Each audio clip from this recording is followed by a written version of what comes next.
Selamat pagi, siang, sore, dan malam. Selamat datang di presentasi karya ilmiah kami yang berjudul Eksplorasi Promosi Terselubung Corporate Social Responsibility atau CSR dalam Industri Rokok di Indonesia. Dalam video ini, kami akan membahas bagaimana perusahaan rokok menggunakan strategi CSR untuk meningkatkan citra mereka, serta implikasinya terhadap perilaku dan kesehatan masyarakat. Sebelumnya, perkenalkan kami dari kelompok 8.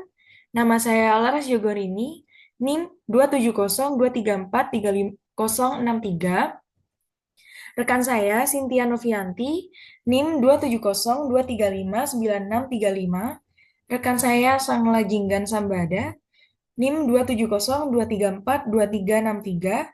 Dan yang terakhir rekan saya Andiko Congreng, NIM 27023365890. Terima kasih telah bergabung dan mari kita mulai. Artikel ini membahas tentang Corporate Social Responsibility atau CSR dalam industri rokok Indonesia, di mana tanggung jawab sosial perusahaan atau CSR semakin menjadi fokus utama praktik promosi yang terselubung dalam industri rokok, sehingga menimbulkan pertanyaan etis yang mendalam yang mana mungkin mempengaruhi keputusan konsumen dalam berbelanja. Artikel ini bertujuan untuk menyelidiki apakah perusahaan rokok di Indonesia sungguh-sungguh menjalankan program CSR yang benar atau hanya sebagai alat menciptakan kesan yang berbeda. Melalui analisis literatur dan penelitian terkini, artikel ini menggali praktik promosi terselubung CSR yang dilakukan oleh perusahaan dan dampaknya terhadap masyarakat serta kebijakan publik.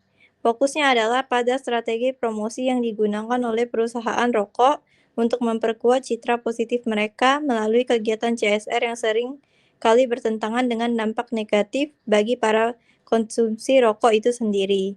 Selain itu, artikel ini juga membahas implikasi etis dan kebijakan dari praktik semacam itu. Oke, selanjutnya A. Pendahuluan. Industri rokok di Indonesia memiliki kontribusi secara signifikan terhadap pendapatan negara dan penciptaan lapangan kerja. Industri ini menghadapi tekanan karena dampak negatifnya terhadap kesehatan masyarakat. Sehingga banyak perusahaan rokok mengadopsi strategi Corporate Social Responsibility atau yang biasa dikenal dengan CSR untuk memperbaiki citra mereka. CSR sendiri merupakan konsep di mana perusahaan berusaha untuk berkontribusi pada kesejahteraan sosial dan lingkungan, seperti yang dilakukan oleh kedua perusahaan rokok terbesar di Indonesia, yakni PT Jarum dan PT Gudang Garam. Mereka aktif dalam mengimplementasikan berbagai program CSR. Jarum Foundation dikenal luas dengan program beasiswanya dan dukungannya terhadap olahraga bulu tangkis yang selama ini kita lihat di televisi. Di sisi lain, PT Gudang Garam sering mendanai pembangunan fasilitas kesehatan dan pendidikan terutama di daerah sekitar pabrik mereka. Namun, penggunaan CSR oleh kedua industri rokok tersebut memunculkan perdebatan etis karena program tersebut dinilai tidak sepenuhnya berhubungan dengan dampak dari penggunaan produk mereka. Lantas, apakah terdapat promosi terselubung melalui program CSR tersebut? Mari kita bahas lebih lanjut. Selanjutnya ada metode penelitian. Penelitian ini menggunakan pendekatan kualitatif untuk memahami secara mendalam bagaimana perusahaan rokok di Indonesia menerapkan strategi Corporate Social Responsibility atau CSR sebagai alat promosi terselubung. Pendekatan kualitatif dipilih untuk mengeksplorasi aspek-aspek kompleks dan konstekstual dari implementasi CSR serta dampaknya terhadap persepsi publik. Fokus utama dari desain penelitian ini adalah untuk menggali motif di balik program CSR dan bagaimana program tersebut dipersepsikan oleh masyarakat. Nah, pada metode penelitian kali ini, kami menggunakan dua cara, yaitu pengumpulan data dan validitas dan reliabilitas.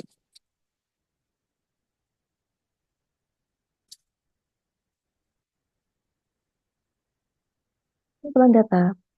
Data dikumpulkan melalui dua sumber utama, yaitu analisis literatur dan studi kasus. Yang pertama, analisis literatur. Penelitian ini dimulai dengan analisis literatur untuk membangun kerangka teoritis dan memahami konteks CSR dalam industri rokok. Sumber data meliputi jurnal akademik, laporan tahunan perusahaan rokok, artikel media, dan publikasi lain yang relevan. Analisis ini membantu untuk mengidentifikasi tema-tema kunci dan perdebatan etis terkait penggunaan CSR oleh perusahaan rokok. Yang kedua adalah studi kasus. Studi kasus ini difokuskan pada perusahaan rokok besar di Indonesia seperti PT Jarum dan PT Gudang Garam. Data dikumpulkan dari laporan tahunan, situs web resmi perusahaan, dan publikasi media yang merinci program CSR mereka. Selain itu, wawancara mendalam dilakukan dengan perwakilan perusahaan, anggota komunitas yang terlibat dalam program CSR, dan ahli di bidang CSR. Wawancara ini tujuan untuk mendapatkan wawasan langsung tentang motivasi di balik pelaksanaan CSR dan persepsi publik terhadap inisiatif tersebut. Metode penelitian yang kedua yaitu validitas dan reliabilitas. Untuk memastikan validitas dan reliabilitas hasil penelitian, berikut beberapa langkah yang penting yang diambil. Yang pertama yaitu triangulasi sumber data. Dengan menggunakan berbagai sumber data, penelitian ini berusaha untuk memastikan konsistensi dan keakuratan temuan. Triangulasi membantu dalam menguatkan temuan melalui konfirmasi dari berbagai perspektif. Yang berikutnya yaitu member checking. Proses member checking dilakukan dengan meminta umpan balik dari responden mengenai interpretasi data yang diperoleh. Hal ini membantu memastikan bahwa hasil penelitian mencerminkan pengalaman dan pandangan responden secara akurat. Yang berikutnya adalah peer debriefing. Diskusi dengan rekan sejawat dilakukan untuk mendapatkan perspektif tambahan dan kritik konstruktif terhadap temuan penelitian. Peer debriefing membantu dalam mengidentifikasi potensi bias dan meningkatkan kualitas analisis. Oke, yang selanjutnya adalah pembahasan. Dalam pembahasan kali ini, kami akan membahas 3 poin utama, yakni bentuk eksplorasi promosi terselubung Corporate Social Responsibility atau CSR yang dilakukan oleh perusahaan rokok di Indonesia. Yang kedua, efektivitas promosi terselubung CSR dalam meningkatkan citra perusahaan rokok di mata masyarakat. Dan yang terakhir adalah dampak promosi terselubung CSR terhadap perilaku konsumen terhadap produk rokok di Indonesia. Yang pertama, kita akan membahas mengenai bentuk eksplorasi promosi CSR yang dilakukan oleh perusahaan rokok di Indonesia. Terdapat 4 bentuk, yakni sponsorship acara atau program kesehatan, meliputi perusahaan rokok mensponsori acara kesehatan untuk membangun citra peduli kesehatan, meski produknya merugikan. Yang kedua adalah program Corporate Social Responsibility atau CSR yang tidak terbuka, yakni perusahaan rokok melakukan CSR secara tersembunyi untuk mendapatkan manfaat tanpa sorotan publik. Yang ketiga adalah membentuk yayasan atau lembaga sosial, yakni perusahaan rokok membentuk yayasan yang memperkuat citra sosialnya meski manfaatnya kembali ke perusahaan. Dan yang terakhir adalah penggunaan influencer atau public figure, yakni perusahaan rokok menggunakan influencer untuk mempromosikan CSR tersebut meski kontribusinya ke masyarakat tidak nyata. Selanjutnya, kita akan membahas mengenai efektivitas promosi terselubung CSR dalam meningkatkan citra perusahaan rokok di mata masyarakat. Efektivitas promosi terselubung CSR oleh perusahaan rokok sering dilakukan untuk memperbaiki citra mereka di mata masyarakat. Meskipun produk yang mereka hasilkan dikritik karena dampak negatif terhadap kesehatan dan lingkungan. Namun, promosi CSR ini sering membuat masyarakat skeptis terhadap niat baik perusahaan karena dianggap lebih bersifat komersial daripada memberikan dampak positif yang nyata. Promosi CSR oleh perusahaan rokok sering dianggap sebagai cara untuk mencuci citra perusahaan demi mendapatkan goodwill tanpa memberikan kontribusi nyata terhadap masalah sosial atau lingkungan. Meski demikian, promosi terselubung CSR dapat membantu perusahaan rokok membangun hubungan emosional dengan konsumen melalui asosiasi dengan nilai-nilai positif.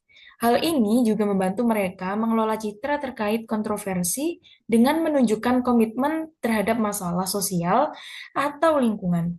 Namun, efektivitas promosi terselubung CSR tersebut dalam meningkatkan citra perusahaan rokok tidak bisa dipastikan dan dipengaruhi oleh tingkat kepercayaan masyarakat, transparansi, serta dampak nyata dari kegiatan CSR tersebut. Dan yang terakhir, kita akan membahas mengenai dampak promosi terselubung CSR terhadap perilaku konsumen terhadap produk rokok di Indonesia.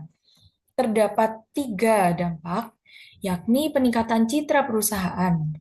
Promosi terselubung CSR membantu perusahaan rokok meningkatkan citra dan membuat konsumen lebih cenderung memilih produk mereka. Yang kedua adalah normalisasi konsumen rokok.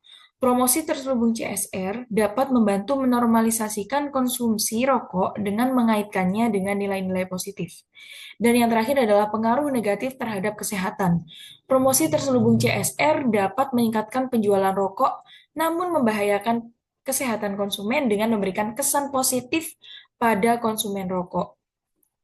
Jadi, secara keseluruhan, promosi terselubung dari CSR ini memiliki dampak kompleks pada perilaku konsumen, memerlukan penelitian lebih lanjut untuk melindungi kesehatan masyarakat.